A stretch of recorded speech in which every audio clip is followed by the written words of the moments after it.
Welcome home Pedias, ketemu lagi dengan Kanidia. Kanidia balik lagi di section Bebas Belajar Bareng Pedias. Dan kali ini insya Allah kita bakal bahas materi mikro lagi. Tapi seperti biasa sebelum lanjut Kanidia mengucapkan terima kasih banget buat kalian yang senantiasa mensupport dengan cara subscribe dan juga di-share video ini sebanyak-banyaknya ke semua teman-teman kalian, ke grup belajar kalian, biar Kanidia bisa terus semangat nguploadin video yang harapannya bisa bermanfaat buat kita semua.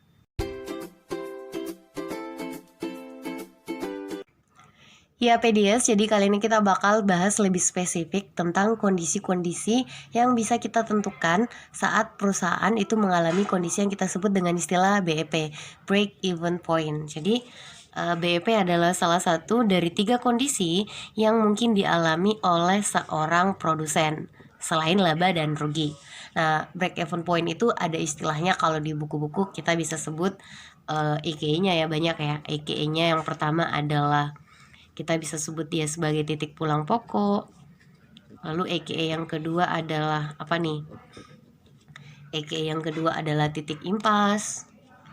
Oke, kalau versi yang lebih ekonomi banget apa?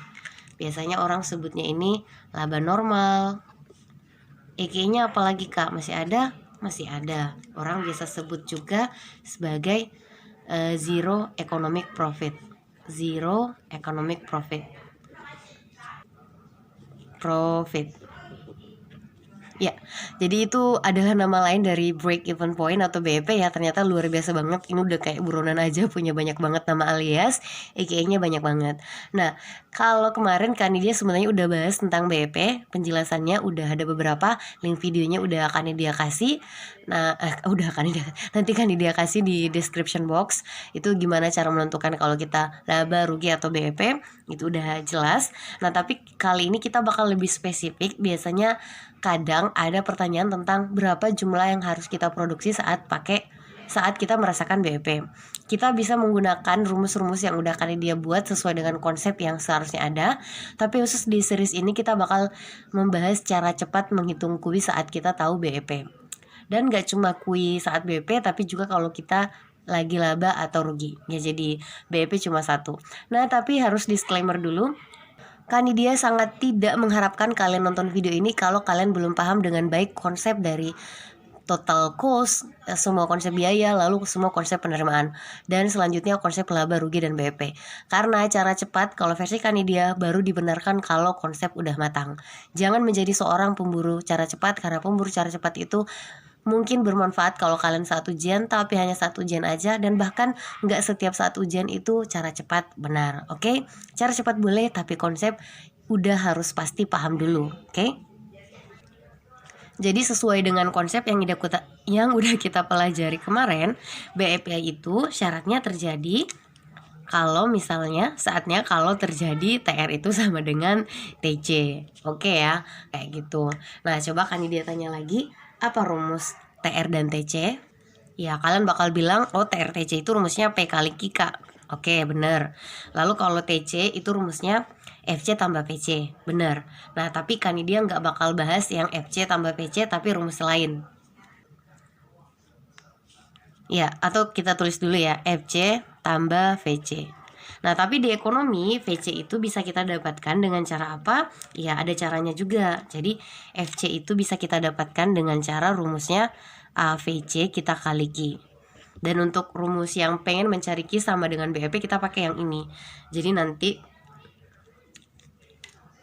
rumus basic yang akan kita pakai adalah PQ sama dengan FC ditambah AVC kali Q. Allahu Akbar, kali Q.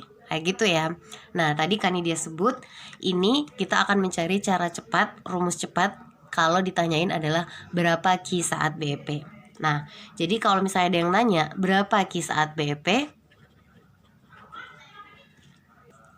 caranya adalah kita tinggal membuat Q yang ada di sini itu bertahan di sini, lalu yang lain kita gabungkan di sebelah sini.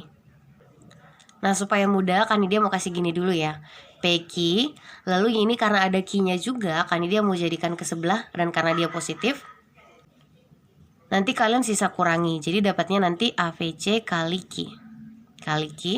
sama dengan FC. FC masih setia kok di sini. Nah, ini bisa kita persimpel lagi. Ini kan bisa sama dengan P kurang AVC ya kan. Kita kali dengan Q sama dengan FC. Oke.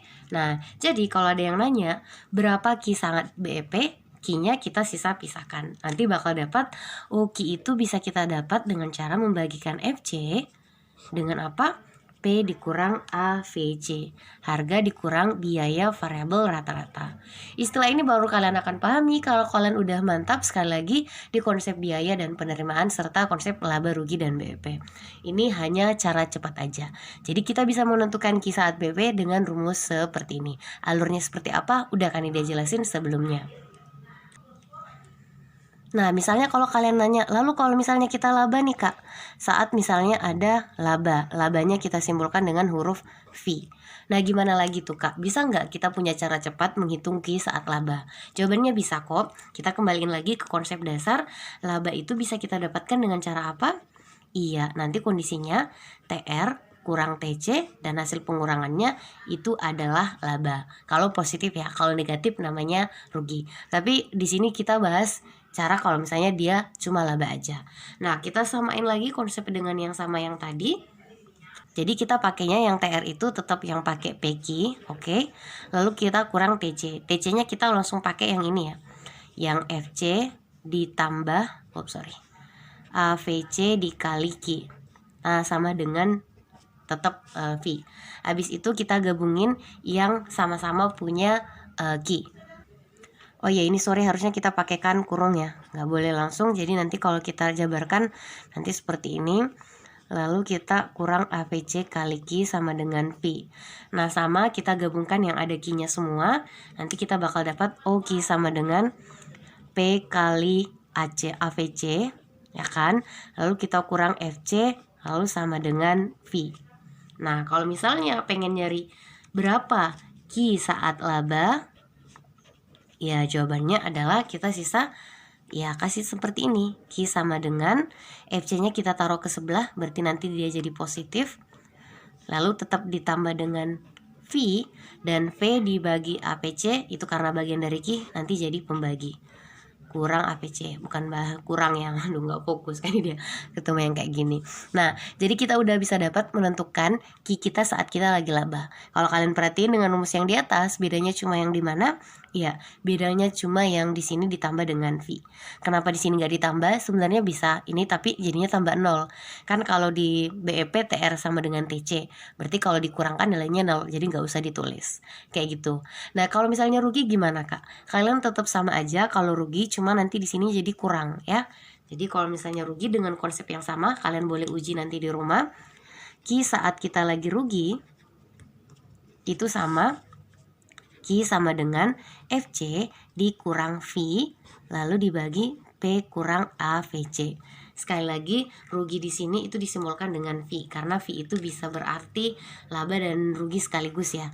Dan gak usah kalian tulis minus, karena walaupun angka perhitungan rugi itu minus, kita nggak pernah sebut wah saya rugi sekitar minus 5 juta. Nggak ada, kita cuma bakal bilang oh rugi saya 5 juta. Tapi yang menjadi pembeda antara yang rumus sebelah yang laba dan rugi adalah di sini ya, satunya tambah satunya kurang. Oke, V yang di sini refer ke laba, sementara V yang di sebelahnya itu refer ke rugi. Jadi bedanya cuma di situ doang. Kalau kalian mau lebih mantap, boleh uji coba pakai cara ini. Insya Allah nanti juga bakal dapat rumus yang sama kok. Kayak gitu ya. Itu rumus cepat cara menghitung Q saat kita BEP, laba ataupun rugi. Sekali lagi baru bisa kalau kalian udah matang di konsep ya. Oke, kan dia rasa udah cukup pembahasan untuk video kita kali ini yang tentang perilaku produsen dalam menghitung laba, rugi, dan BEP, Q-nya ya maksudnya. Dan semoga kalau kalian senang dengan video ini, bantu support Kanidia ya dengan cara subscribe, like, dan share video ini sebanyak-banyaknya ke teman-teman kalian biar Kanidia terus semangat ngupload video. Sehat selalu PDS dan jangan lupa bahagia serta selalu bersyukur. Alhamdulillah. Sampai jumpa di video Kanidia yang lain. Assalamualaikum.